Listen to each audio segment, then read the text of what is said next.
Good morning.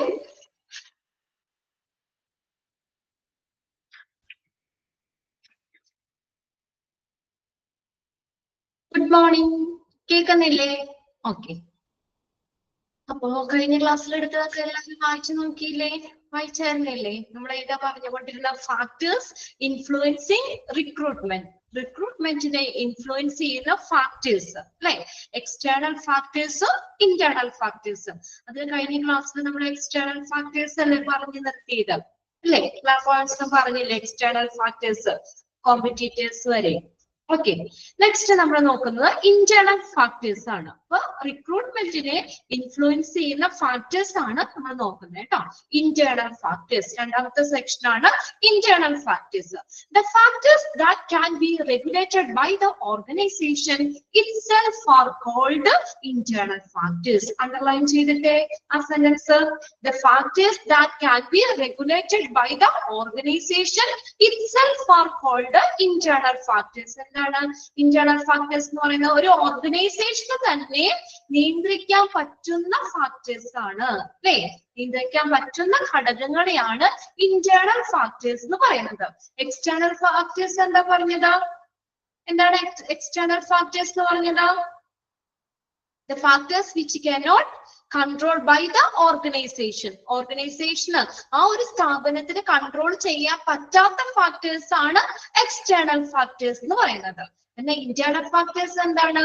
The factors that can be regulated by the organization itself are called internal factors. Underline ചെയ്ത sentence. Okay, underline ചെയ്തില്ലേ? അപ്പൊ ഒരു ഓർഗനൈസേഷനെ തന്നെ നിയന്ത്രിക്കാൻ പറ്റുന്ന അല്ലെങ്കിൽ കൺട്രോൾ ചെയ്യാൻ പറ്റുന്ന ഘടകങ്ങളാണ് ഇന്റേണൽ ഫാക്ടേഴ്സ് എന്ന് പറയുന്നത്. Okay, there are various internal factors in the organization which influence the recruitment program. പല ഫാക്ടേഴ്സ് ഉണ്ട്, ഇന്റേണൽ ഫാക്ടേഴ്സ് പറയുന്നുണ്ട്. അതായത് നമുക്കൊരു റിക്രൂട്ട്മെന്റ് പ്രോഗ്രാം, ഈ ഒരു ഓർഗനൈസേഷന്റെ നിയമന നടപടികൾ, റിക്രൂട്ട്മെന്റ് പ്രോഗ്രാമിനെ അഫക്ട് ചെയ്യുന്ന ഇന്റേണൽ ഫാക്ടേഴ്സ്, പലതരത്തിലുള്ള ഇന്റേണൽ ഫാക്ടേഴ്സ് ഉണ്ട്. അത് ഏതൊക്കെയാണെന്നുള്ളതാണ് താഴെ പോയിന്റ് ചെയ്ത് തന്നേക്കുന്നത് കേട്ടോ. അതായത് ഒരു ഓർഗനൈസേഷന്റെ റിക്രൂട്ട്മെന്റ് പ്രോഗ്രാമിനെ സ്വാധീനിക്കുന്ന ഇന്റേണൽ ഫാക്ടേഴ്സ് ഏതൊക്കെയാണ്? അപ്പൊ അവിടെ ചോദിക്കാം, which of the following is included in the internal factors affect the organization in the recruitment program. ഒരു റിക്രൂട്ട്മെന്റ് പ്രോഗ്രാമിന്, ഓർഗനൈസേഷന്റെ റിക്രൂട്ട്മെന്റ് പ്രോഗ്രാമിന് ഇൻഫ്ലുവൻസ് ചെയ്യുന്ന ഇന്റേണൽ ഫാക്ടേഴ്സിൽ ഇൻക്ലൂഡ് ചെയ്യുന്നത് ഏതൊക്കെയാ വരുന്നേ? Human resource planning. ഫസ്റ്റ് ഏതാ? ഹ്യൂമൻ റിസോഴ്സ് അല്ലെ? മനുഷ്യശേഷി ആസൂത്രണം, ഹ്യൂമൻ റിസോഴ്സ് പ്ലാനിങ്. രണ്ടാമത്തെ റിക്രൂട്ട്മെന്റ് പോളിസി. അടുത്ത് നോക്കിയേ സൈസ് ഓഫ് എ ഫേം, ഒരു ഓർഗനൈസേഷന്റെ വലിപ്പം. Next cost. അപ്പൊ അത് 4 ഇതില് ഇന്റേണൽ ഫാക്ടേഴ്സിൽ വരുന്നത്. ഫസ്റ്റ് നോക്കിയേ human resource planning. How many employees are to be recruited? എത്ര എംപ്ലോയീസിനെ റിക്രൂട്ട് ചെയ്യണം? ആ ഒരു സ്ഥാപനത്തിന് എത്ര എംപ്ലോയീസിനെ റിക്രൂട്ട് ചെയ്യണം? ആൻഡ് റിക്വയർഡ് ക്വാളിഫിക്കേഷൻ, അവർക്ക് ആവശ്യമായിട്ടുള്ള ആ എംപ്ലോയീസിന് ആവശ്യമായിട്ടുള്ള ക്വാളിഫിക്കേഷൻ, ഇതെല്ലാം ഡിറ്റർമിൻ ചെയ്യുന്നത് ഏതിന്റെ സഹായത്തോടു കൂടിയാ?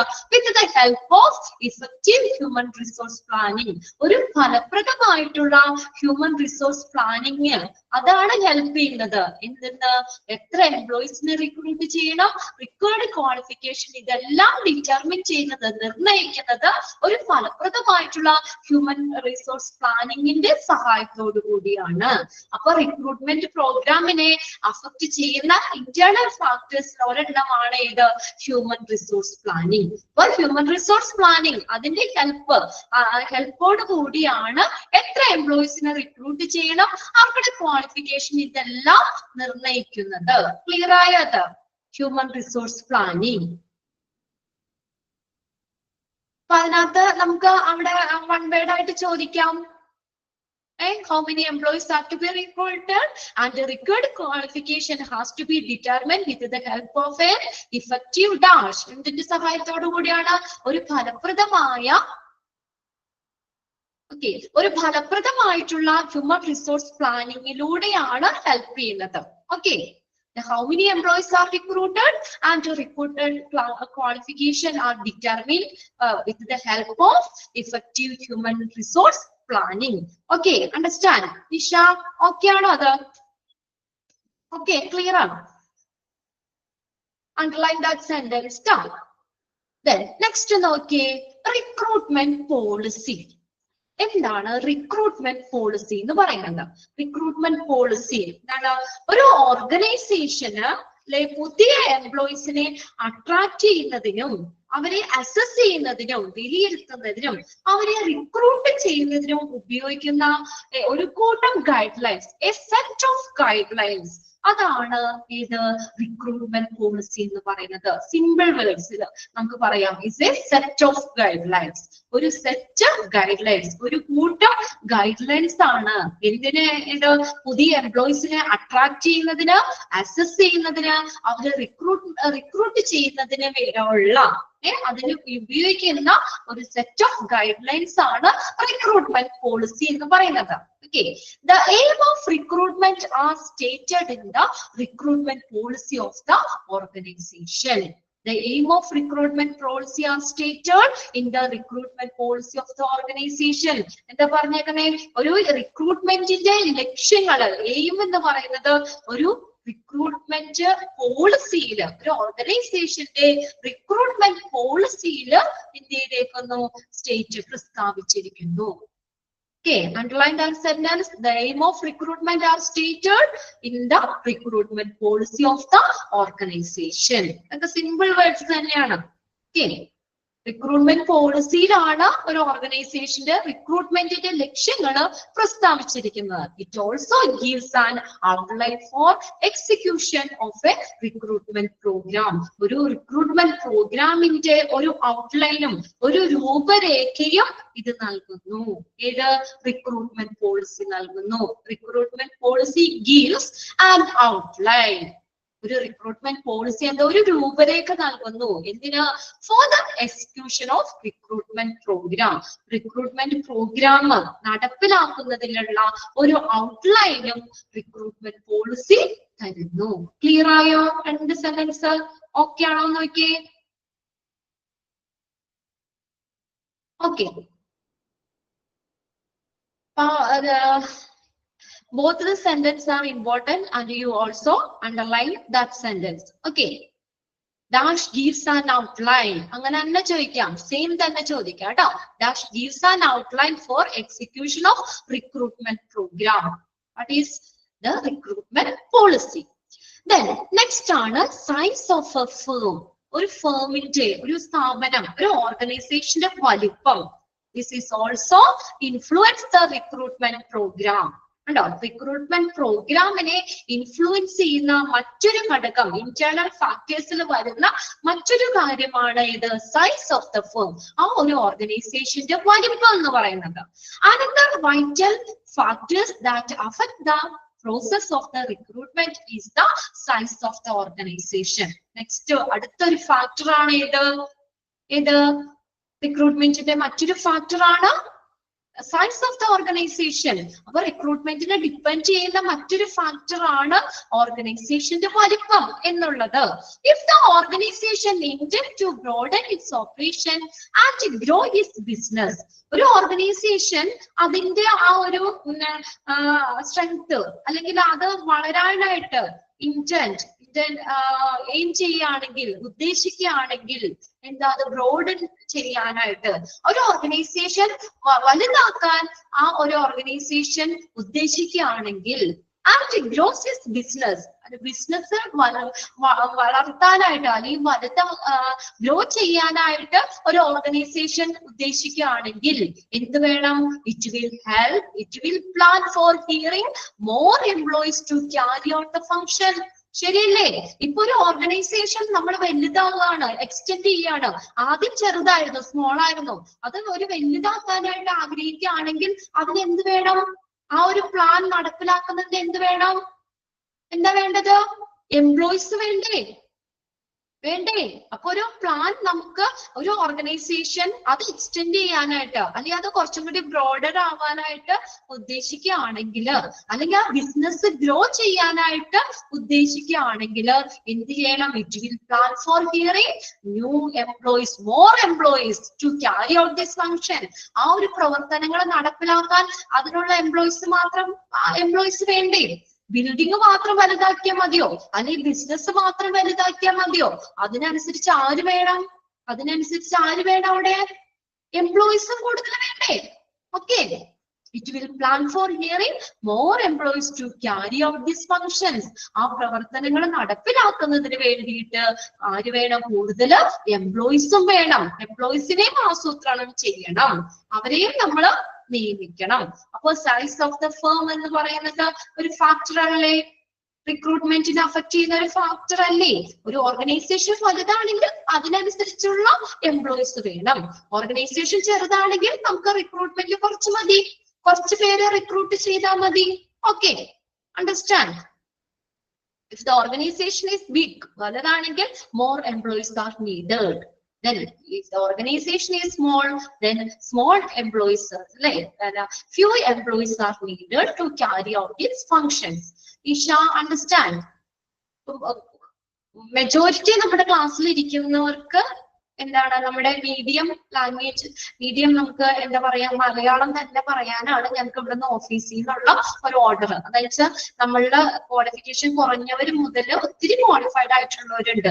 ഫുള്ള് നമുക്ക് ഇതൊക്കെ പിന്നെ സിമ്പിൾ ആണ്, നമുക്ക് വായിച്ചാൽ തന്നെ മനസ്സിലാവുന്ന കാര്യങ്ങളുള്ളൂ. അപ്പൊ അതുകൊണ്ടാണ് കേട്ടോ കൂടുതൽ ഇംഗ്ലീഷിൽ നമ്മൾ പറയുന്നത്. എല്ലാവരെയും നമ്മൾ കൺസിഡർ ചെയ്യണമല്ലോ. വെറുതെ ഇംഗ്ലീഷ് മാത്രം പറഞ്ഞു പോയാൽ കുറച്ച് കുട്ടികൾക്ക് അത് ക്യാച്ച് ചെയ്യാൻ പറ്റില്ല. അപ്പൊ അതുകൊണ്ടാണ് മലയാളം പറയുന്നുണ്ട്, ഇംഗ്ലീഷ് പറയുന്നുണ്ട്. എന്തെങ്കിലും നിങ്ങൾക്ക് മനസ്സിലായില്ലെങ്കിൽ മാത്രം നിങ്ങളൊന്ന് എന്താ പറയാ ഒന്ന് മെസ്സേജ് ഇട്ടേക്കുക കേട്ടോ. പറയുന്ന കാര്യങ്ങൾ ക്ലിയർ ആക്കി വെക്കുക. അണ്ടർലൈൻ ചെയ്യാൻ പറയുന്നത് കറക്റ്റ് ആയിട്ട് തന്നെ അണ്ടർലൈൻ ചെയ്തില്ല. ഓക്കെ, അപ്പോ നെക്സ്റ്റ് ഒരു factor size of the firm എന്ന് പറയുന്നത്. ഓക്കെ, നെക്സ്റ്റ് നോക്കിയേ, നെക്സ്റ്റ് വൺ കോസ്റ്റ്. അപ്പോൾ റിക്രൂട്ട്മെന്റിനെ ഇൻഫ്ലുവൻസ് ചെയ്യുന്ന മറ്റൊരു ഫാക്ടറാണ്, ഇന്റേണൽ ഫാക്ടറാണ് കോസ്റ്റ് എന്ന് പറയുന്നത്. Recruitment expense are borne by the employer. ആരാണ് റിക്രൂട്ട്മെന്റ് എക്സ്പെൻസ് വഹിക്കുന്നത്? ആരാണ് റിക്രൂട്ട്മെന്റ് എക്സ്പെൻസ് എടുക്കുന്നത്? എംപ്ലോയർ ആണ്, അതായത് ഓർഗനൈസേഷൻ ആണ് അല്ലെ? ആ ഒരു സ്ഥാപനമല്ലേ റിക്രൂട്ട്മെന്റിന് വരുന്ന ചെലവുകൾ വഹിക്കേണ്ടത്. Therefore, organization try to make the use of that the source of recruitment which gives more output in less cost. എങ്ങനെ വേണം ചെയ്യാനായിട്ട്? റിക്രൂട്ട്മെന്റിനെ അഫക്ട് ചെയ്യുന്ന മറ്റൊരു ഫാക്ടറാണ് കോസ്റ്റ് എന്ന് പറയുന്നത്. ഈ റിക്രൂട്ട്മെന്റ് നടത്താനായിട്ട് കോസ്റ്റ് ചെലവ് പൈസ വരൂലേ? കോസ്റ്റ് ആവൂലേ? റിക്രൂട്ട്മെന്റിന് പൈസ വേണ്ടേ? വെറുതെ നടത്താൻ പറ്റുമോ? അപ്പൊ എങ്ങനെയാണ് ആ ഒരു ഓർഗനൈസേഷൻ റിക്രൂട്ട്മെന്റ് നടത്തുന്നത്?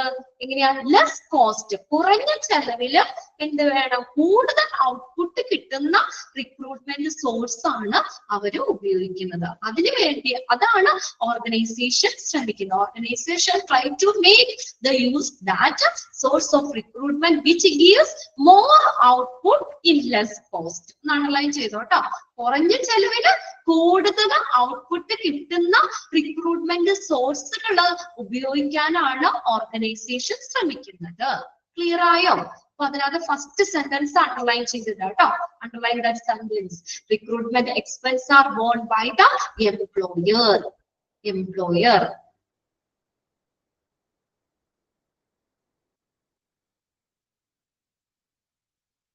സെന്റൻസ് അണ്ടർലൈൻ ചെയ്യാം കേട്ടോ.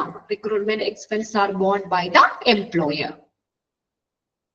അതുകൊണ്ട് ഓർഗനൈസേഷൻ എന്താ ചെയ്യുന്ന? ലെസ് കോസ്റ്റില് കൂടുതൽ ഔട്ട്പുട്ട് കിട്ടുന്ന റിക്രൂട്ട്മെന്റ് സോഴ്സുകൾ ഉപയോഗിക്കുന്നതിനാണ് ഓർഗനൈസേഷൻ ശ്രമിക്കുന്നത്. ഇത് 4 ഏതിൽ വരുന്നതാണ്? ഇന്റേണൽ ഫാക്ടേഴ്സിൽ വരുന്നതാണ്. റിക്രൂട്ട്മെന്റിനെ അഫക്ട് ചെയ്യുന്ന ഇന്റേണൽ ഫാക്ടേഴ്സിൽ വരുന്നതാണ് human resource planning, recruitment policy, size of firm, cost. Okay, understand? Clear ആണോ?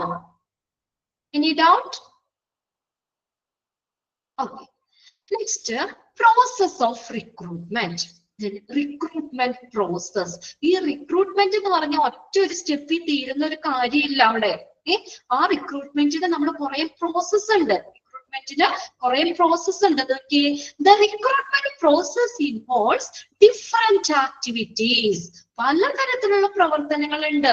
Recruitment process involves different activities through which competent potential candidates are searched as specified by the human resource planning job specification. Recruitment procedure is shown below. Okay, human resource planning job specification. Job specification is a document. What is job specification? എന്താ job specification എന്ന് പറഞ്ഞാൽ ഒരു document ആണ്. അതിനകത്ത് എന്താ that list the qualifications, skills and experience needed to perform a job. ഒരു ജോലി നിർവഹിക്കാൻ വേണ്ടിയിട്ടുള്ള അതിനാവശ്യമായിട്ടുള്ള ക്വാളിഫിക്കേഷൻസ്, അതിന് വേണ്ടിയിട്ടുള്ള കഴിവുകള്, എക്സ്പീരിയൻസ്, ഇതെല്ലാം ഉൾക്കൊള്ളുന്ന ഒരു ലിസ്റ്റ് ഓഫ് ഡോക്യുമെന്റ് ആണ് job specification. Okay, job specification is a document that list the qualification,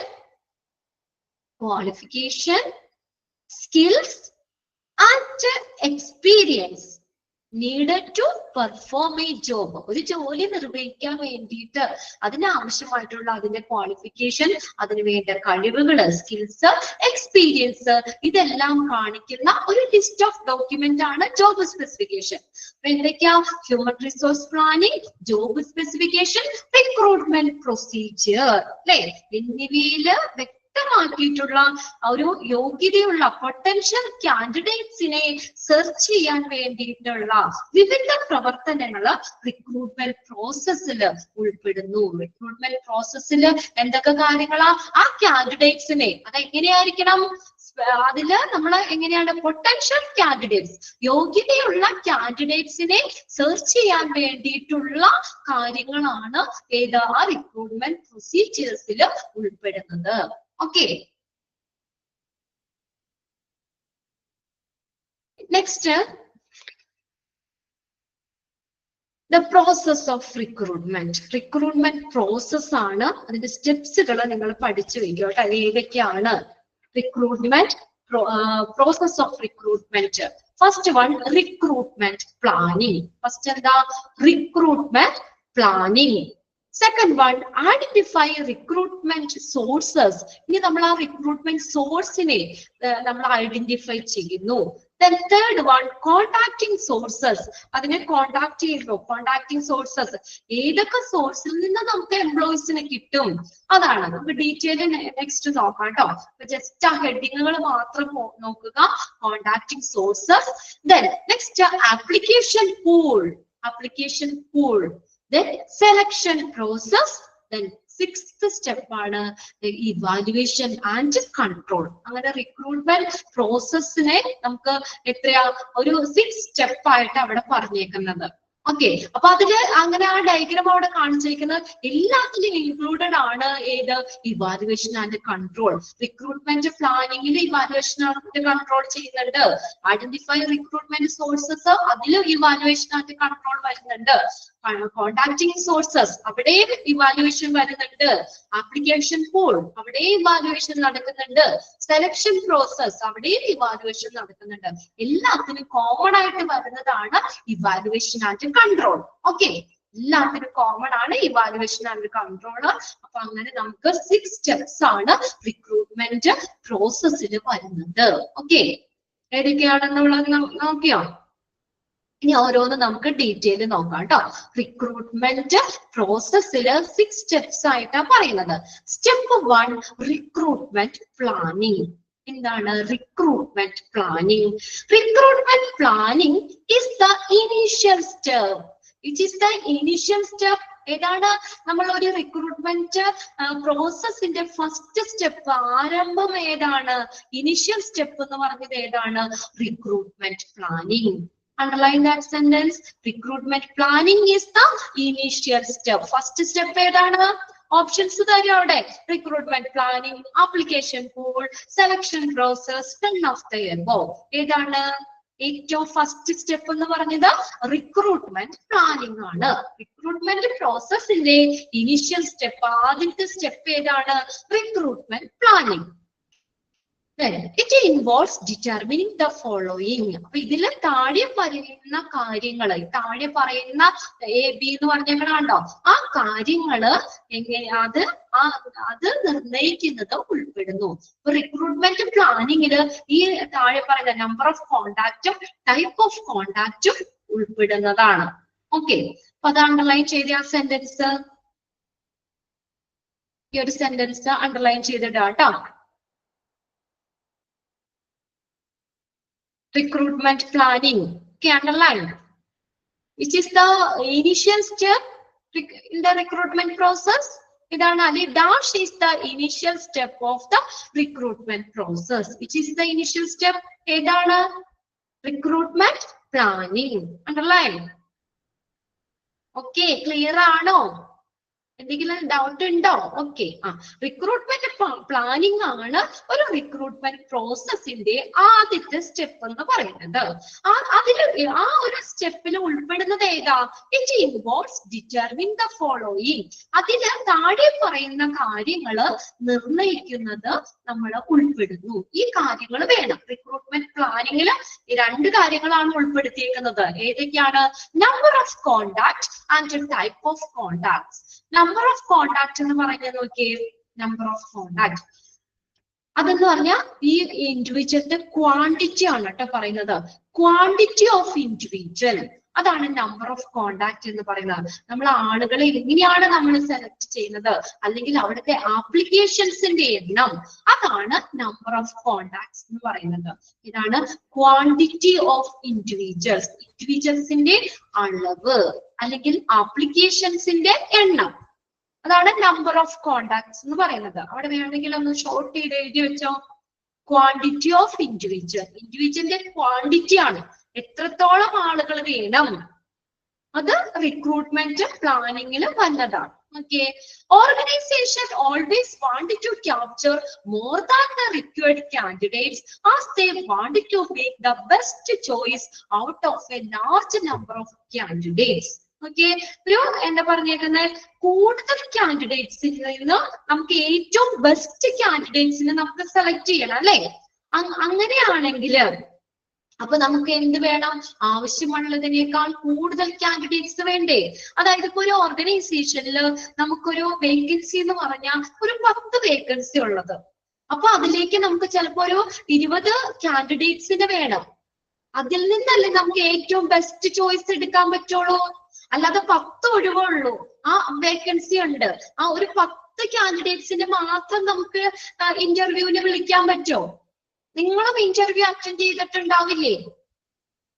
നമ്മളിപ്പോ എന്താ പറയാ, ചിലപ്പോ ആകെ ഒഴിവുകൾ വളരെ വേക്കൻസി കുറവേ ഉണ്ടാവുള്ളൂ, പക്ഷെ അതിന് അവര് വിളിക്കുന്നത് നമ്പർ ഓഫ് കാൻഡിഡേറ്റ്സിനെയാണ്. എന്തിനാ അങ്ങനെ വിളിക്കുന്നത്? എന്തിനു വേണ്ടിയിട്ടാ അങ്ങനെ അവര് കാൻഡിഡേറ്റ്സിനെ ക്യാപ്ചർ ചെയ്യുന്ന? എന്തിനു വേണ്ടിയിട്ടാ? അതിൽ നിന്ന് ബെസ്റ്റ് സെലക്ട് ചെയ്യും. അതിനകത്ത് ഏറ്റവും ബെസ്റ്റ് ആരാണ്? അപ്പൊ ആദ്യത്തെ ഏറ്റവും ബെസ്റ്റ് ആയിട്ടുള്ള 5 വേക്കൻസി ആയിരിക്കും, അതില് ഏറ്റവും ബെസ്റ്റ്. ഇപ്പൊ അവിടെ ഒരു 50 പേര് അത് ഓൾറെഡി ആ ഒരു ജോലിക്ക് വേണ്ടി വന്നിട്ടുണ്ടെങ്കിൽ അവര് അതിൽ നിന്ന് 5 പേരെയായിരിക്കും, ഏറ്റവും ബെസ്റ്റ് ആയിട്ടുള്ളവരെ ആയിരിക്കും സെലക്ട് ചെയ്യുന്നത് അല്ലേ? അല്ലാതെ 5 പേര് മാത്രം വിളിച്ചാൽ മതിയോ? ഇനിയിപ്പോ 5 പേരും വന്നവര് ചിലപ്പോ അതിൽ ബില്ലിംഗ് ആവില്ല. മനസ്സിലാവുന്നില്ലേ നിങ്ങൾക്ക്? ആ ഒരു വേക്കൻസി നമുക്ക് 5 ഉള്ളൂ.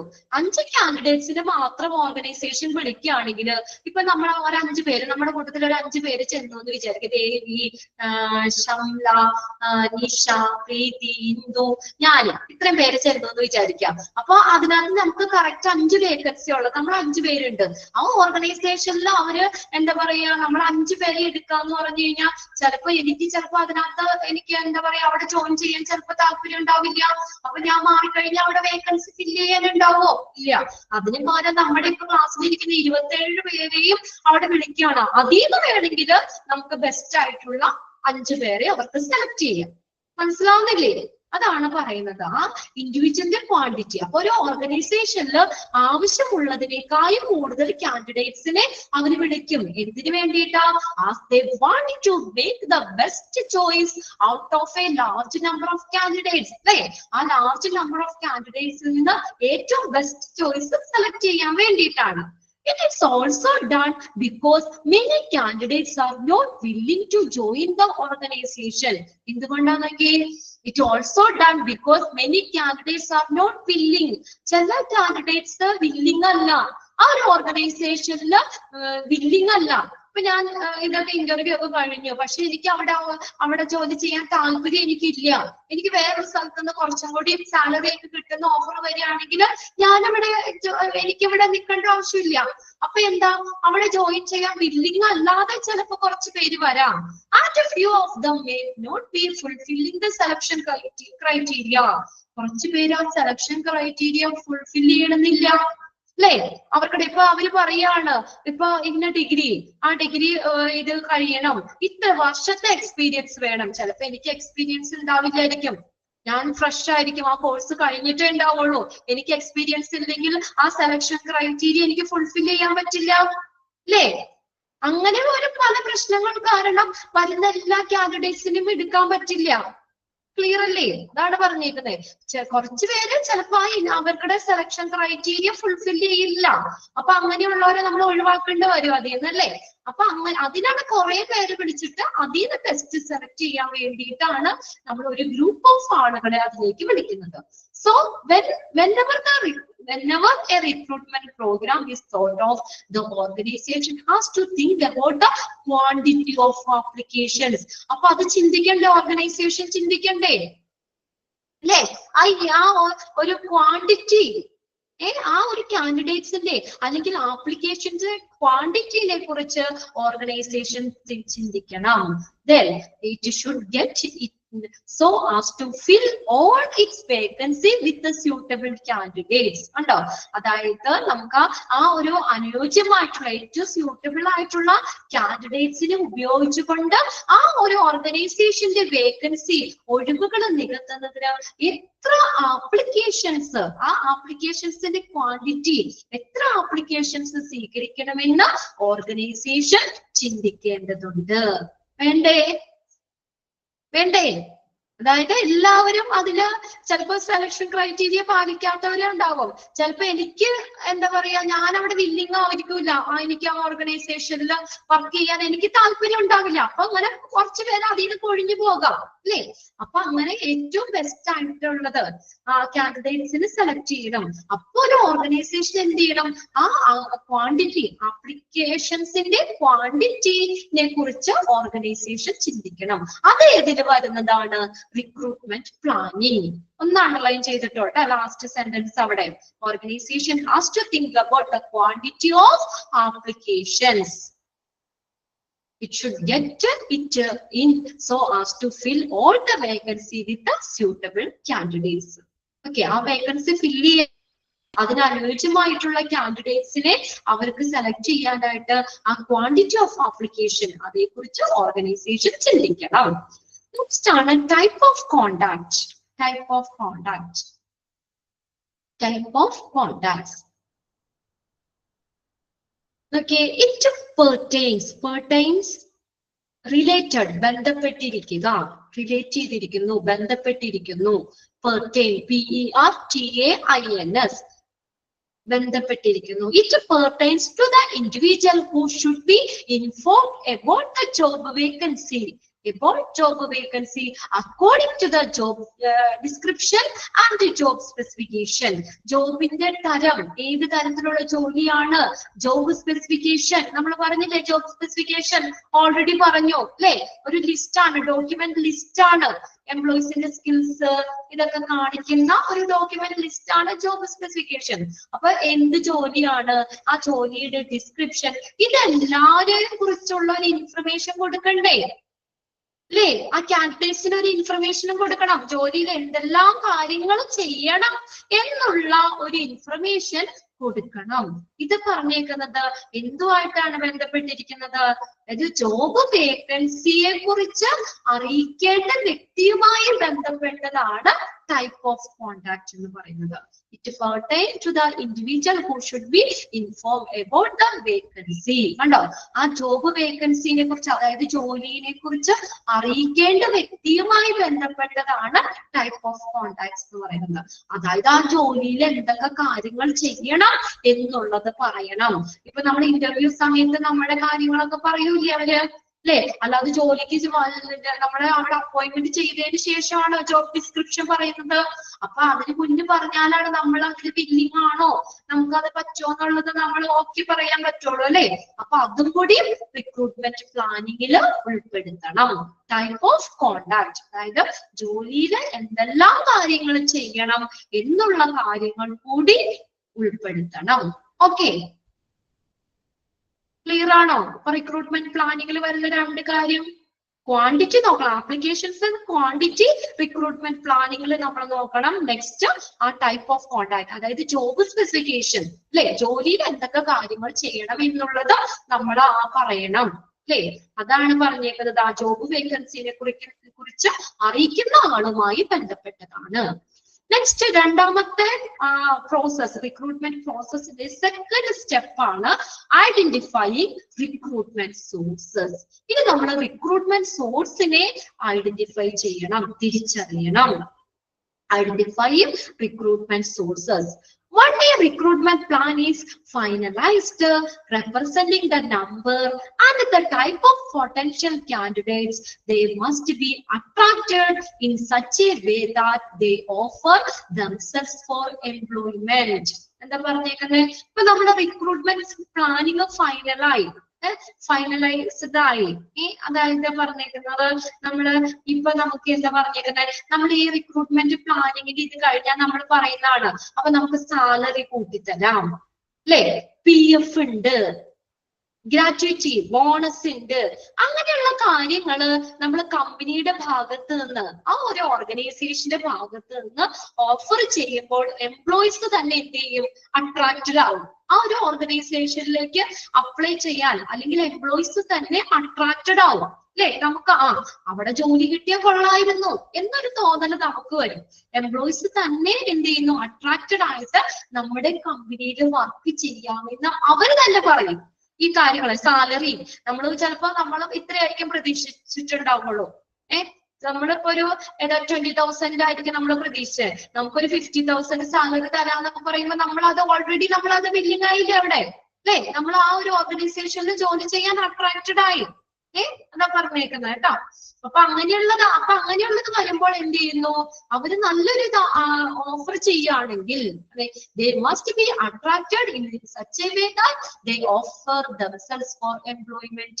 ആ എംപ്ലോയീസ് തന്നെ, ആ കാൻഡിഡേറ്റ്സ് തന്നെ അട്രാക്റ്റഡ് ആവും അവിടെ. Hence it is essential to identify the source from which these candidates can be attracted. കണ്ടോ, അപ്പൊ ഈ കാൻഡിഡേറ്റ്സിനെ അട്രാക്ട് ചെയ്യാൻ പറ്റുന്ന സോഴ്സുകള് ഐഡന്റിഫൈ ചെയ്യുക എന്നുള്ളത് ഒരു വലിയൊരു കാര്യല്ലേ, അല്ലേ? Hence it is essential. അതുകൊണ്ട് എന്താണ്? റിക്രൂട്ട്മെന്റ് സോഴ്സുകൾ ഐഡന്റിഫൈ ചെയ്യുക എന്നുള്ളത് അത്യാവശ്യമായിട്ടുള്ള കാര്യമാണ്. എന്തിനാണ്? നമ്മള് ആ കാൻഡിഡേറ്റ്സിനെ അട്രാക്ട് ചെയ്യാൻ. ഓക്കെ, എന്തൊക്കെ കാര്യങ്ങൾ നമ്മൾ കമ്പനിയുടെ ഭാഗത്ത് നിന്ന് ഓഫർ ചെയ്താല് ആ കാൻഡിഡേറ്റ്സ് കമ്പനിയിലേക്ക് വരും, അതാണ്. അപ്പൊ എന്തൊക്കെയാണ് ആ സോഴ്സ് എന്താണെന്ന് ഐഡന്റിഫൈ ചെയ്യേണ്ടതും ഈ റിക്രൂട്ട്മെന്റ് പ്രോസസ്സിൽ വരുന്ന ഒരു കാര്യമാണ്. രണ്ടാമത്തെ സ്റ്റെപ്പായിട്ട് പറയുന്നതാണ്. It is essential to identify the sources from which these candidates can be attracted. കണ്ടോ, അപ്പൊ അവര് ഈ കാൻഡിഡേറ്റ്സിനെ അട്രാക്ട് ചെയ്യുന്ന സോഴ്സുകൾ ഐഡന്റിഫൈ ചെയ്യുക എന്നുള്ളത് റിക്രൂട്ട്മെന്റ് പ്രോസസ്സിൽ അത്യാവശ്യമായിട്ടുള്ള കാര്യമാണ്. ഓക്കെ, ക്ലിയർ ആയോ? Identifying recruitment sources. Last sentence ഒന്ന് അണ്ടർലൈൻ ചെയ്തിട്ട്, എങ്ങനെയുള്ളതിലാണ് നമ്മള് സോഴ്സുകള് Identify recruitment sources is essential. എന്തിനാണ്? To identify the source from which these candidates can be attracted. ആ candidates attract ചെയ്യുന്ന source എന്താണെന്ന് identify ചെയ്യുന്നതിന് identifying recruitment sources എന്ന് അത് നമുക്ക് അത്യാവശ്യമാണ്. recruitment പ്രോസസ്സിന് അത്യാവശ്യമാണ്. ഇനി മൂന്നാമത്തെയാണ് നെക്സ്റ്റ് നോക്കി, contacting sources. ഇനി നെക്സ്റ്റ് തേർഡ് വൺ നോക്കി, contacting sources.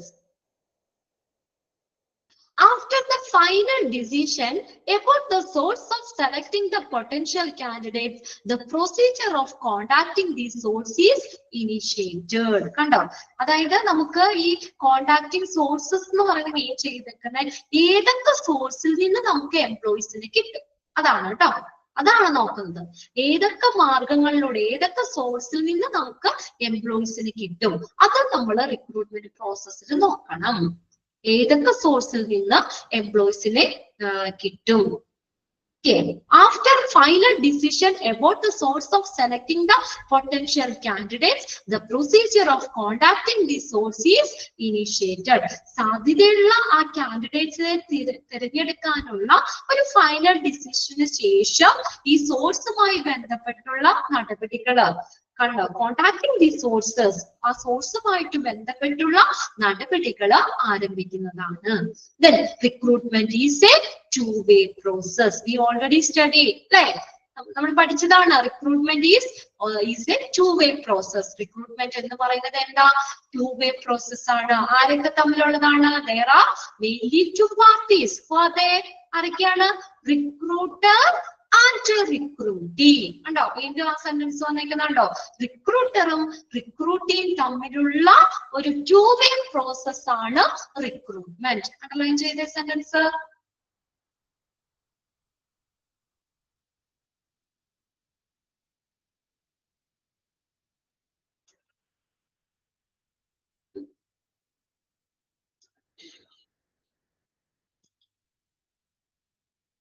Okay, underline.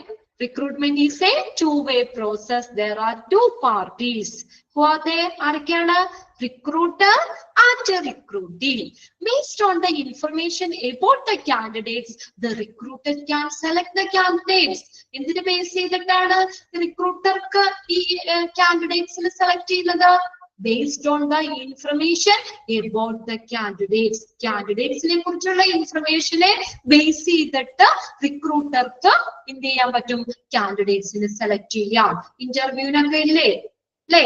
ആർക്കാ? റിക്രൂട്ടറിന് നമ്മുടെ ഇൻഫർമേഷൻ നോക്കിയിട്ട് നമ്മുടെ ബയോഡേറ്റ ഒക്കെ നോക്കിയിട്ടല്ലേ അവര് നമ്മൾ സെലക്ട് ചെയ്യുന്നത് അല്ലേ? അല്ലാതെ വരുന്ന എല്ലാവരും സെലക്ട് ചെയ്യുമല്ലോ. എങ്ങനെയാണ് സെലക്ട് ചെയ്യുന്നത്? എങ്ങനെ സെലക്ട് ചെയ്യുന്നത്? റിക്രൂട്ടർ എങ്ങനെയാണ് സെലക്ട് ചെയ്യുന്നത്? Based on the information about the candidates അല്ലെ?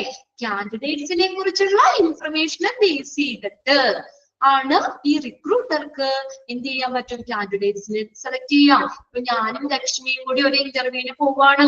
അപ്പൊ എന്റെ ബയോഡേറ്റയും ലക്ഷ്മിയുടെ ബയോഡേറ്റയും തമ്മിൽ വ്യത്യാസം ഉണ്ടാവും അല്ലേ? ചിലപ്പോ എനിക്ക് 1 വർഷത്തെ എക്സ്പീരിയൻസ് ഉണ്ടാവുള്ളൂ, ലക്ഷ്മിക്ക് അവിടെ 3 വർഷത്തെ എക്സ്പീരിയൻസ് ഉണ്ടാവും. അപ്പൊ ആ റിക്രൂട്ടർ നോക്കുകയാണ്, ഞങ്ങളുടെ 2 പേർക്കിടെ നോക്കി കഴിയുമ്പോൾ കുറച്ചും കൂടി ആപ്റ്റാണ് ലക്ഷ്മിയാണെന്നാ തോന്നുന്നത് അല്ലേ?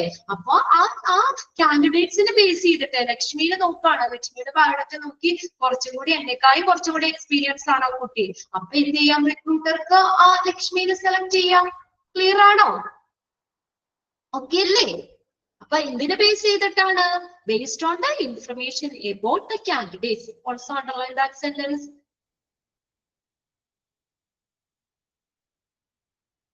അതും സെന്റൻസ് അണ്ടർലൈൻ ചെയ്തിട്ട് കേട്ടോ. Then similarly the recruiter, ഇനി നോക്കി, recruiter on the basis of the information about the organization, like the decision to join the organization or apply somewhere else. ഇനി നമുക്കൊരു ചോയ്സ് ഉണ്ട്. അപ്പൊ റിക്രൂട്ടറിന് അങ്ങനെ നമ്മളെ സെലക്ട് ചെയ്യാനുള്ള ഒരു ഇതുണ്ട്. ഇനി നമുക്ക് നോക്കിയാൽ ഞാൻ ലക്ഷ്മി കൂടി പോയി അല്ല വേണ്ട, ഞാൻ ദേവിയും കൂടി പോയി അടുത്തൊരു ഇന്റർവ്യൂവിന്. അപ്പൊ ദേവിക്ക് അവിടെ ഓർഗനൈസേഷനെ ഇഷ്ടപ്പെട്ടു. അവിടുത്തെ ക്രൈറ്റീരിയ കാര്യങ്ങൾ എല്ലാരും ഇതായിട്ട്, അല്ലെങ്കിൽ സാലറി കാര്യങ്ങൾ പറഞ്ഞപ്പോ എല്ലാം കൊണ്ടും, അല്ലെങ്കിൽ ദേവിയുടെ വീടിന്റെ അടുത്താണ് ഒരു സ്ഥാപനം എന്ന് വിചാരിക്കാം. അപ്പൊ എല്ലാം കൊണ്ട് ദേവിക്ക് അവിടെ ഇഷ്ടപ്പെട്ടപ്പോ ദേവി ഒരു ഡിസിഷൻ എടുത്തു, എനിക്ക് ആ ഓർഗനൈസേഷനിൽ നിൽക്കാന്ന്. പക്ഷെ ഞാൻ വന്നത് ഒത്തിരി ദൂരേക്ക്, എനിക്ക് ട്രാവലിങ് എനിക്ക് ഇത്തിരി ബുദ്ധിമുട്ടാണ്. അപ്പൊ എനിക്ക് തീരുമാനിക്കാം അല്ലെ, എനിക്ക് തീരുമാനിക്കാം അവിടെ തന്നെ വർക്ക് ചെയ്യണോ അല്ലെങ്കിൽ വേറെ, ഓർ അപ്ലൈ സംവെയർ എൽസ്, മറ്റെവിടെയെങ്കിലും അപേക്ഷിക്കണോ എന്നുള്ളത് ആർക്കും തീരുമാനിക്കാം. രണ്ടുപേർക്കും ഉണ്ട്. മനസ്സിലായോ? റിക്രൂട്ടർക്ക് അപ്പോൾ ആ കാൻഡിഡേറ്റ്സിനെ ബേസ് ചെയ്തിട്ട് സെലക്ട് ചെയ്യാം. ഇനി കാൻഡിഡേറ്റ്സിനാണെങ്കിൽ നമുക്ക് നമ്മുടേതായ ഒരു അഭിപ്രായം ഉണ്ട് അല്ലെ, എനിക്ക് ഡിസിഷൻ എടുക്കാം. കണ്ടോ, ആ basis of the information about the organisation, ഓർഗനൈസേഷനെ ബേസ് ചെയ്തിട്ടുള്ള ഇൻഫർമേഷൻ അല്ലെ, അതിനെ അടിസ്ഥാനമാക്കിയിട്ട് ആ കാൻഡിഡേറ്റ്സിന് തന്നെ ഡിസിഷൻ എടുക്കാം. ആ ഓർഗനൈസേഷനിൽ തന്നെ ജോയിൻ ചെയ്യണോ അല്ലെങ്കിൽ വേറെ എവിടെയെങ്കിലും ജോയിൻ ചെയ്യണോ എന്നുള്ള കാര്യം ആ കാൻഡിഡേറ്റ്സിന് തീരുമാനിക്കാം. Then also underline that sentence. ഇതിലൊക്കെ നമുക്ക് വൺ വേർഡ്സ് ഒക്കെ ഇടയ്ക്കിടയ്ക്ക് ഡാഷിട്ടൊക്കെ ചോദിക്കാനൊക്കെ ഒത്തിരി ചാൻസ് ഉള്ള ഒരു സംഭവം കേട്ടോ അതൊക്കെ. ഇനി hence the organization must choose which information is to be shared with the candidates, especially in the case of external sources. Okay, hence the organization must choose. അതുകൊണ്ട് ഓർഗനൈസേഷൻ എന്താ ചൂസ് ചെയ്യണം, which the information is shared with, എന്തൊക്കെ information ആണ് കാൻഡിഡേറ്റ്സിനോട് share ചെയ്യേണ്ടത് എന്നുള്ളത് organisation choose ചെയ്യണം. അതാണ് നമ്മൾ കോണ്ടാക്ടിങ് സോഴ്സസ് എന്ന് പറയുന്നത് അല്ലെ. എന്തൊക്കെ കാര്യങ്ങളോ ആ ഒരു സ്ഥാപനത്തിന്റെ ബേസ് ചെയ്തിട്ട് നമുക്ക് ഇൻഫർമേഷൻ കൊടുക്കാം. ഓരോ ഓർഗനൈസേഷൻ നമ്മൾ പരസ്യങ്ങളൊക്കെ കണ്ടിട്ടില്ലേ അല്ലേ, നമ്മുടെ സാലറി എങ്ങനെയാണ്, PF കിട്ടും, അല്ലെങ്കിൽ മറ്റുള്ള കാര്യങ്ങളൊക്കെ പറഞ്ഞ ആ ഓർഗനൈസേഷന്റെ നല്ല നല്ല കാര്യങ്ങളൊക്കെ പറഞ്ഞ് അങ്ങനെയുള്ള ഇൻഫർമേഷൻ ഷെയർ ചെയ്യുകയാണെങ്കിലാണ് അവിടെ കാൻഡിഡേറ്റ്സ് വരുള്ളൂ അല്ലെ. അവിടെ നമുക്ക് ആ ഒരു വേക്കൻസിയിലുള്ള ആളുകൾ വേഗം വരുള്ളൂ, അവർക്ക് ആ അവിടുത്തെ ഇത് സ്മൂത്ത് ആവുള്ളൂ അല്ലെ. അപ്പൊ അതുകൊണ്ട് ഓർഗനൈസേഷനെ ചൂസ് ചെയ്യണം. എന്തൊക്കെ ഇൻഫർമേഷൻ കാൻഡിഡേറ്റ്സുമായിട്ട് സെലക്ട് ചെയ്യണം. അതായത് ഓർഗനൈസേഷൻ ഷെയർ ചെയ്യുന്ന ഇൻഫർമേഷനെ ബേസ് ചെയ്തിട്ടായിരിക്കും നമ്മൾ അവിടെ നിൽക്കണോ വേണ്ടോ എന്ന് തീരുമാനിക്കണം അല്ലെ. അപ്പൊ അതുകൊണ്ടാ പറഞ്ഞേക്കണം ഓർഗനൈസേഷനെ ചൂസ് ചെയ്യാം. Then, especially in the case of external source, പ്രത്യേകിച്ച് external source ന്റെ കാര്യം. external source എന്ന് പറഞ്ഞാൽ എന്താ, കാൻഡിഡേറ്റ്സിനെ സെലക്ട് ചെയ്യാനായിട്ട് സോഷ്യൽ മീഡിയ വഴിയോ അല്ലെങ്കിൽ ജോബ് ഫെയറോ റിക്രൂട്ട്മെന്റ് ഏജൻസി ഒക്കെ വഴി റിക്രൂട്ട്മെന്റ് നടത്തുന്നതല്ലേ എക്സ്റ്റേണൽ സോഴ്സസ്. പ്രത്യേകിച്ച് എക്സ്റ്റേണൽ സോഴ്സിന്റെ കാര്യത്തിന് ഓർഗനൈസേഷൻ ചൂസ് ചെയ്യണം. എന്തൊക്കെ ഇൻഫർമേഷൻസ് കൊടുക്കണം, ഓർഗനൈസേഷനെ സംബന്ധിക്കുന്ന എന്തൊക്കെ ഇൻഫർമേഷൻ കാൻഡിഡേറ്റ്സുമായിട്ട് ഷെയർ ചെയ്യണം എന്നുള്ളത് ഓർഗനൈസേഷൻ ചൂസ് ചെയ്യണം. ഓക്കെ, അത് അണ്ടർലൈൻ ചെയ്തോട്ടോ. ഇന്റേണൽ ഓർഗനൈസേഷന് ഉള്ളിലുള്ളതാണെങ്കിൽ പ്രശ്നമില്ല, പുറമേ നിന്ന് നമ്മള് ഈ പരസ്യങ്ങള് അല്ലെ സോഷ്യൽ മീഡിയ വഴി ജോബ് ഫെയർ വഴി റിക്രൂട്ട്മെന്റ് ഏജൻസി വഴിയൊക്കെ കാൻഡിഡേറ്റ്സിനെ സെലക്ട് ചെയ്യുമ്പോൾ എന്താ പ്രത്യേകമായിട്ട് നമ്മൾ ഈ എന്തൊക്കെ ഇൻഫർമേഷൻ ഓർഗനൈസേഷനെ സംബന്ധിക്കുന്നത് ഷെയർ ചെയ്യണം എന്നുള്ളത് ഓർഗനൈസേഷൻ ചൂസ് ചെയ്യണം. അതായത് അവര് ഷെയർ ചെയ്യുന്ന ഇൻഫർമേഷനെ ബേസ് ചെയ്തിട്ടായിരിക്കും കാൻഡിഡേറ്റ്സ് അവിടെ വരുന്നത് അല്ലെങ്കിൽ അവിടേക്ക് ജോയിൻ ചെയ്യുന്നത്. ഓക്കെ, ക്ലിയർ അല്ലേ? അതാണ് കോണ്ടാക്ടിങ് സോഴ്സസ്. എന്താ, ഏതൊക്കെ സോഴ്സിൽ നിന്ന് എംപ്ലോയീസിന് കിട്ടും എന്നുള്ളത് നോക്കണം. നെക്സ്റ്റ് ഫോർത്ത് വൺ ആണ് ആപ്ലിക്കേഷൻ പൂള്. പൂൾ എന്ന് വെച്ചാൽ എന്താണ്, ഗ്രൂപ്പാണ് കേട്ടോ, ഒരു കൂട്ടം ഒന്നിച്ച് ചേർക്കുക. Application pool. The final aim is to attract more and more candidates so as to maintain flexibility in selection. ആ ഒരു സെലക്ഷൻ പ്രൊസീജിയറിൽ ഒരു ഫ്ലെക്സിബിലിറ്റി കിട്ടുന്നതിന് എന്ത് വേണം, നമ്മള് more and more candidates, കൂടുതൽ കാൻഡിഡേറ്റ്സ് വേണ്ടേ അല്ലെ. കൂടുതൽ കാൻഡിഡേറ്റ്സിനെ അട്രാക്ട് ചെയ്യുക എന്നുള്ളതാണ് നമുക്ക് ആ റിക്രൂട്ട്മെന്റ് പ്രോസസ്സില് നെക്സ്റ്റ് സ്റ്റെപ്പ് ആയിട്ട് പറയുന്നത് ആപ്ലിക്കേഷൻ പൂൾ എന്ന് പറയുന്നത്. അതായത് ഒരു കൂട്ടം നമ്മൾ ആദ്യം പറഞ്ഞില്ലേ, അതായത് 5 വേക്കൻസി ഉള്ളൂ, 5 കാൻഡിഡേറ്റ്സിനെ മാത്രം വിളിച്ചാൽ പോരല്ലോ നമ്മള് അല്ലെ. ഒരു 10ഓ 20ഓ പേരെ വിളിച്ചിട്ട് നമുക്ക് അതിൽ നിന്ന് ഏറ്റവും ബെസ്റ്റ് ആരാണ് എന്ന് നോക്കി നമുക്ക് അത് സെലക്ട് ചെയ്യാം അല്ലെ. അതൊന്ന് അണ്ടർലൈൻ ചെയ്തിട്ട് ആ sentence, the final aim is to attract more and more candidates so as to maintain flexibility in selection. Then, no matter what method of recruitment is used, കണ്ടോ റിക്രൂട്ട്മെന്റില് എന്ത് കാര്യം ഏത് റിക്രൂട്ട്മെന്റ് രീതി ഉപയോഗിച്ചാലും no matter what method of recruitment used റിക്രൂട്ട്മെന്റിൽ എന്ത് method ഉപയോഗിച്ചു എന്നുള്ളതിന് പ്രധാനമില്ല അല്ലെ.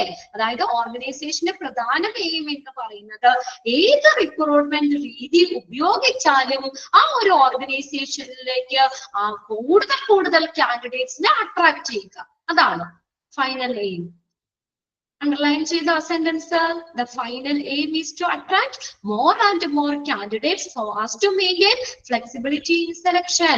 അത് എന്ത് റിക്രൂട്ട്മെന്റ് രീതി ഉപയോഗിക്കുന്നു, എന്ത് റിക്രൂട്ട്മെന്റ് മെത്തേഡ് ഉപയോഗിക്കുന്നു എന്നുള്ളതിന് പ്രസക്തിയില്ല.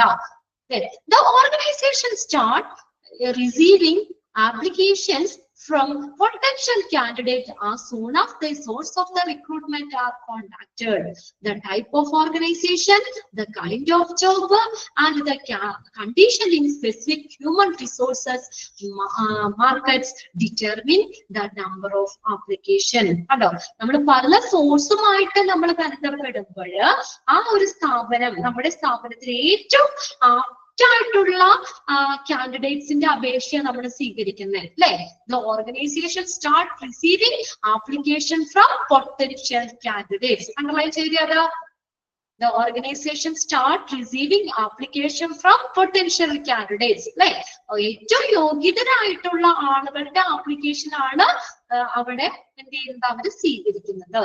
The type of organization, ആ ഒരു ഓർഗനൈസേഷന്റെ തരം, ആ സ്ഥാപനത്തിന്റെ ടൈപ്പ് അനുസരിച്ച് അവിടുത്തെ ജോലി അനുസരിച്ച് kind of job and the condition in specific human resource, അതായത് എന്താണ് ആ മാർക്കറ്റിലുള്ള എംപ്ലോയീസിന്റെ അവൈലബിലിറ്റി ഉണ്ടോ. എന്താ പറഞ്ഞേക്കുന്നത്, in specific human resource market എന്ന് പറഞ്ഞാൽ എന്താ, and the condition in specific human resource market എന്ന് പറഞ്ഞാൽ ആ മാർക്കറ്റിലുള്ള എംപ്ലോയീസിന്റെ അവൈലബിലിറ്റി. ഇതെല്ലാം എന്ത് ഡിറ്റർമിൻ ചെയ്യുന്നു, determine the number of application. What are the factors to determine the number of applications? എന്തൊക്കെ ഫാക്ടേഴ്സ് ആണ് അല്ലെങ്കിൽ എന്തൊക്കെ കാര്യങ്ങളാണ് ഒരു ആപ്ലിക്കേഷന്റെ നമ്പറിനെ ഡിറ്റർമിൻ ചെയ്യുന്നത്? അണ്ടർലൈൻ ചെയ്ത പ്രീവിയസ് ക്വസ്റ്റ്യൻ പേപ്പറിൽ ചോദിച്ചിട്ടുണ്ട് കേട്ടോ. അത് എന്തൊക്കെയാണ് ആപ്ലിക്കേഷൻസിന്റെ നമ്പറിനെ ഡിറ്റർമിൻ ചെയ്യുന്ന കാര്യം? ആ ഓർഗനൈസേഷന്റെ തരം, kind of job, and condition in specific human resource, അതായത് ആ മാർക്കറ്റില് ഉള്ള എംപ്ലോയീസിന്റെ അവൈലബിലിറ്റി. അതൊന്ന് നോട്ട് ചെയ്തോട്ടോ അവിടെ. ആ മാർക്കറ്റിലുള്ള എംപ്ലോയീസിന്റെ അവൈലബിലിറ്റി. ആ 3 കാര്യങ്ങളാണ് നോക്കുന്നത്. എന്തൊക്കെയാ? Type of organisation, kind of job and the availability of employees in the market. മാർക്കറ്റിലുള്ള എംപ്ലോയീസിന്റെ അവൈലബിലിറ്റി. ഇതെല്ലാം എന്തിനെ നിർണ്ണയിക്കും? Determine the number of applications. ആ ആപ്ലിക്കേഷൻസിന്റെ നമ്പറിനെ നിർണ്ണയിക്കുന്ന കാര്യങ്ങളാ അല്ലെ. ഇപ്പൊ നമ്മൾ ജോലിയുടെ തരം, അത് നല്ലൊരു ജോലിയാണെങ്കിൽ കുറെ ആളുകൾ ആപ്ലിക്കൻസ് ഉണ്ടാവും അല്ലെ. ഓർഗനൈസേഷൻ വലിയ ഓർഗനൈസേഷൻ ആണ്, എല്ലാവരും ആഗ്രഹിക്കുന്നതാണ് ആ ഒരു കമ്പനിയിലേക്ക് ജോലി കിട്ടാൻ, അവിടെ ഒരു ജോലി ആഗ്രഹിക്കുന്നതാണ്. അങ്ങനെ ആ ഓർഗനൈസേഷന്റെ ടൈപ്പ് അനുസരിച്ച് അല്ലെ. പിന്നെ മാർക്കറ്റില് നമ്മുടെ എംപ്ലോയീസിന്റെ അവൈലബിലിറ്റി, അതായത് ആ ഒരു ഇതിലേക്ക് ആ ഒരു ജോബിലേക്ക് ഇന്ന് കോഴ്സ് പഠിച്ചത് അല്ലെങ്കിൽ അത് കഴിഞ്ഞ കുട്ടികളെയാണ് അവരെടുക്കുന്നത്. അങ്ങനെയാണെങ്കിൽ അപ്പൊ അങ്ങനെയുള്ള കാൻഡിഡേറ്റ്സ് മാർക്കറ്റിൽ അവൈലബിൾ ആണെങ്കിലും നമ്പർ ഓഫ് ആപ്ലിക്കേഷൻസിന്റെ ആ എണ്ണം നിർണ്ണയിക്കുന്ന കാര്യമാണ്. അണ്ടർലൈൻ ചെയ്ത 3 കാര്യങ്ങള്.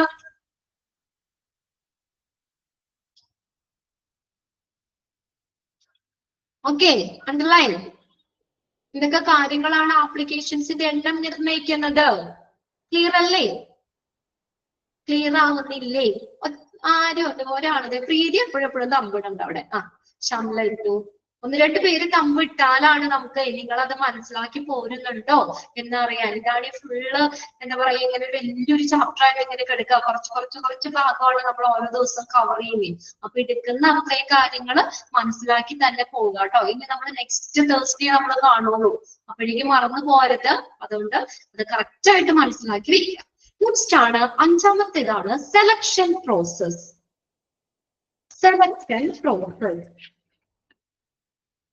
The process of classifying applicants in order to hear those who are more competent for a job is called selection. Underline that sentence.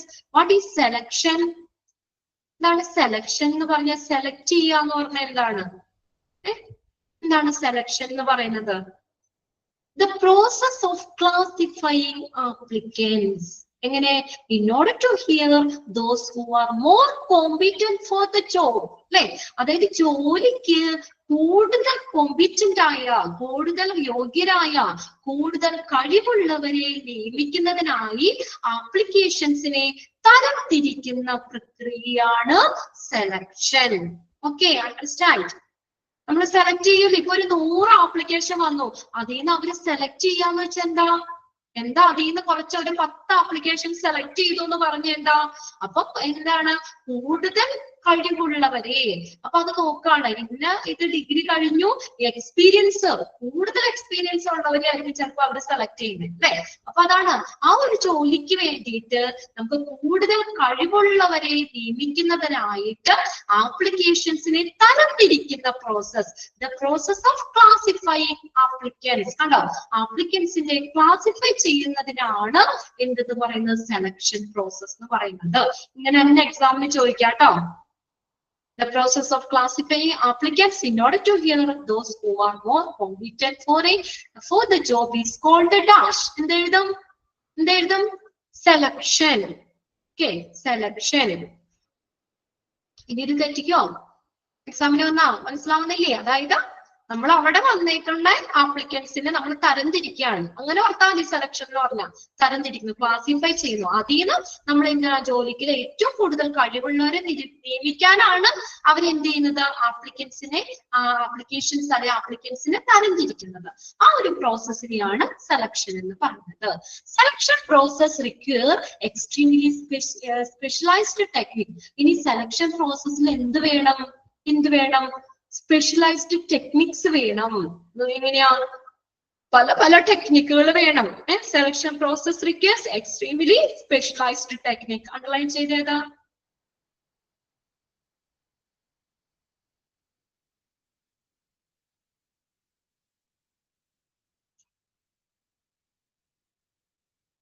Okay. Selection process require extremely specialized techniques. Thus, the selection process involves expert employees who are proficient in using selection tests or conducting interviews, etc. അപ്പൊ അതുകൊണ്ട് നമ്മളെ നോക്കിയേ എങ്ങനെയുള്ളവര് വേണം ആ selection process. Thus, the selection process involves, ഈ selection പ്രോസസ്സിൽ involve ചെയ്ത് അതിന് ഉൾപ്പെട്ടിരിക്കുന്ന എക്സ്പേർട്ട് എംപ്ലോയീസ്, അല്ലെ? ഒരു എക്സ്പേർട്ട് ആയുള്ള ആള് വേണം സെലക്ഷൻ പ്രോസസ്സിൽ ഇരിക്കാനായിട്ട്, അല്ലെ? Who are, അയാൾക്ക് എന്തിനുള്ള കഴിവ് വേണം? Who are proficient in using selection test. കണ്ടോ? സെലക്ഷൻ ടെസ്റ്റുകൾ ഉപയോഗിക്കുന്നതിനും കണ്ടക്ടിങ് ഇന്റർവ്യൂ നടത്തുന്നതിനുമുള്ള ഒരു വിദഗ്ധ എക്സ്പേർട്ട് ആയിട്ടുള്ള എംപ്ലോയീസിനെയാണ് നമ്മൾ സെലക്ഷൻ പ്രോസസ്സിൽ ഉൾപ്പെടുത്തുന്നത്. Underline that sentence. അത് എക്സാമിന് ചോദിച്ചിട്ടുണ്ട് കേട്ടോ. അത് പ്രീവിയസ് ക്വസ്റ്റ്യൻ പേപ്പറിൽ ചോദിച്ചിട്ടുള്ള ക്വസ്റ്റ്യൻ തന്നെയാണ് അത്. ഓക്കെ, ഇപ്പൊ സെലക്ഷൻ പ്രോസസ്സിൽ ആർക്കും ഇരിക്കാൻ പറ്റുമോ? ഇപ്പൊ ഞാന് നിങ്ങളിൽ നിന്ന് കുറച്ചുപേരെ സെലക്ട് ചെയ്യുകയാണെങ്കിൽ എനിക്ക് അതിനുള്ള ഒരു കഴിവ് വേണം, അല്ലെ? സെലക്ഷൻ ടെസ്റ്റിൽ ഉപയോഗിക്കാൻ എനിക്ക് കഴിയണം, ഇന്റർവ്യൂസ് കണ്ടക്ട് ചെയ്യാൻ കഴിയണം. അല്ലാതെ ഒരാൾക്കൂടില്ലാത്ത ഒരാളെ കൊണ്ടുവന്ന് ഇന്റർവ്യൂവിന് ഇരുത്താൻ പറ്റും, ഇന്റർവ്യൂവർ ആയിട്ട് എടുക്കാൻ പറ്റുമോ? നിങ്ങൾ പല ഓഫീസിലൊക്കെ ഇന്റർവ്യൂ ചെയ്യുമ്പോൾ അവിടെ ഹൈലി ക്വാളിഫൈഡ് ആയിട്ടുള്ള ആളുകളല്ലേ അവിടെ ഇന്റർവ്യൂ ചെയ്യുന്നത്, അല്ലെ? വരുന്ന കാൻഡിഡേറ്റ്സിനോട് കാര്യങ്ങൾ ചോദിച്ച് അവരുടെ ആ സ്കിൽസ് കാര്യങ്ങളൊക്കെ അറിഞ്ഞ് ഇതൊക്കെ അങ്ങനെയുള്ള ആളുകളെയല്ലേ സെലക്ഷൻ പ്രോസസ്സിൽ ഇരുത്തുന്നത്. ഒരു കഴിവില്ലാത്തവർ കൊണ്ടുവന്ന് നമുക്ക് ഇരുത്താൻ പറ്റുമോ? എങ്ങനെ വേണം? സെലക്ഷൻ പ്രോസസ്സിൽ ഉൾപ്പെട്ടിരിക്കുന്ന ആളുകൾ എങ്ങനെയായിരിക്കണം? The selection process involves expert employees, like expert ആയിട്ടുള്ള എംപ്ലോയീസ് ആയിരിക്കണം. അദ്ദേഹത്തിന് എന്തിനുള്ള കഴിവ് വേണം? യൂസിങ് സെലക്ഷൻ ടെസ്റ്റ് ഉപയോഗിക്കാനുള്ള ഒരു കഴിവ് വേണം. ആൻഡ് കണ്ടക്ടിങ് ഇന്റർവ്യൂ കണ്ടക്ട് ചെയ്യാനുള്ള ഒരു കഴിവും വേണം. ക്ലിയർ ആയോ? ഓക്കെ, സെലക്ഷൻ പ്രോസസ്, അതും എന്താണ് റിക്രൂട്ട്മെന്റ് പ്രോസസ്സിന്റെ ഒരു ഇതാണ്. നെക്സ്റ്റ് നോക്കിയേ, ലാസ്റ്റത്തെ ആണ് കേട്ടോ, പ്രോസസ് ഓഫ് റിക്രൂട്ട്മെന്റിന്റെ ഏറ്റവും ലാസ്റ്റത്തെ വരുന്നത് നോക്കിയേ, എന്താണ് ഇവാലുവേഷൻ ആൻഡ് കൺട്രോൾ. ഇനി എല്ലാത്തിനെയും ഇവാലുവേറ്റ് ചെയ്യണം അല്ലെ. It is necessary to enhance the efficiency of recruitment attempt in future അല്ലെ. ഫ്യൂച്ചറിൽ റിക്രൂട്ട്മെന്റ് അറ്റംപ്റ്റിന്റെ എഫിഷ്യൻസി വർദ്ധിപ്പിക്കുന്നതിന് നമുക്ക് ഇവാലുവേഷൻ ആൻഡ് കൺട്രോൾ ആവശ്യമാണ് അല്ലെ. അതായത് ഇവാലുവേഷൻ ആൻഡ് കൺട്രോള് നമുക്ക് വേണം. ഏതാണ് ഇനി ഭാവിയിലേക്ക് നമുക്ക് റിക്രൂട്ട്മെന്റിന്റെ കാര്യക്ഷമത വർദ്ധിപ്പിക്കുന്നതിന് എൻഹാൻസ് ചെയ്യുക. What is enhance? മെച്ചപ്പെടുത്തുക, ഇംപ്രൂവ് ചെയ്യുക, മെച്ചപ്പെടുത്തുക, വർദ്ധിപ്പിക്കുക, ഇൻക്രീസ് അല്ലെ. റിക്രൂട്ട്മെന്റിന്റെ എഫിഷ്യൻസി ഇൻക്രീസ് ചെയ്യാൻ എന്ത് വേണം? ഇവാലുവേഷൻ ആൻഡ് കൺട്രോൾ വേണം. It should be kept in mind that recruitment is an expensive process. Recruitment is an expensive process. ഒരു നല്ലൊരു ചെലവ് വരുന്ന കാര്യമാണ് റിക്രൂട്ട്മെന്റ് എന്ന് പറയുന്നത്. അതെപ്പോഴും നമുക്ക് മനസ്സിൽ വേണം. ഓക്കെ, അതെപ്പോഴും നമ്മുടെ മനസ്സിൽ വേണം. റിക്രൂട്ട്മെന്റ് പ്രോസസ് എപ്പോഴും ചെയ്യുന്നതല്ല. അതായത് അതിനൊരു എക്സ്പെൻസ് പ്രോസസ് ആണ് എന്നുള്ളത് നമ്മുടെ മനസ്സിൽ വേണം. നോക്കിയേ, ഇൻവോൾവിംഗ് കോസ്റ്റ് സച്ചാസ്, എന്തൊക്കെ കോസ്റ്റാ വരുന്നത്? ആസ് ദ റിക്രൂട്ടേഴ്സ് സാലറി, റിക്രൂട്ടറിന് സാലറി കൊടുക്കണ്ടേ? എന്നെ അവിടെ ഇന്റർവ്യൂ ചെയ്യാൻ ഇരുന്ന് കഴിഞ്ഞാൽ എനിക്ക് അന്നത്തെ ഒരു സാലറി തരണ്ടേ? ഞാനൊരു ജോലിയല്ലേ അവിടെ ചെയ്യുന്നേ അല്ലെ. റിക്രൂട്ടറിന് സാലറി കൊടുക്കണം. അഡ്വർടൈസിങ് കോസ്റ്റ്, അഡ്വർടൈസ്മെന്റ് കൊടുക്കണ്ടേ? ഇന്ന ദിവസം ഇന്റർവ്യൂ ഉണ്ട് എന്നൊക്കെ പറഞ്ഞുകൊണ്ട് നമ്മൾ അഡ്വർടൈസ്മെന്റ് കൊടുക്കണമെങ്കിൽ അതിന് കോസ്റ്റ് വരും. മാനേജേഴ്സ് സാലറി, മാനേജറിന്റെ salary and various other cost. ഇതെല്ലാം നമ്മുടെ റിക്രൂട്ട്മെന്റിൽ ഉൾപ്പെടുന്ന ഇൻവോൾവ് ചെയ്യുന്ന കോസ്റ്റ് ആണ്. ഒന്ന് അണ്ടർലൈൻ ചെയ്തോ കേട്ടോ സെന്റൻസ്.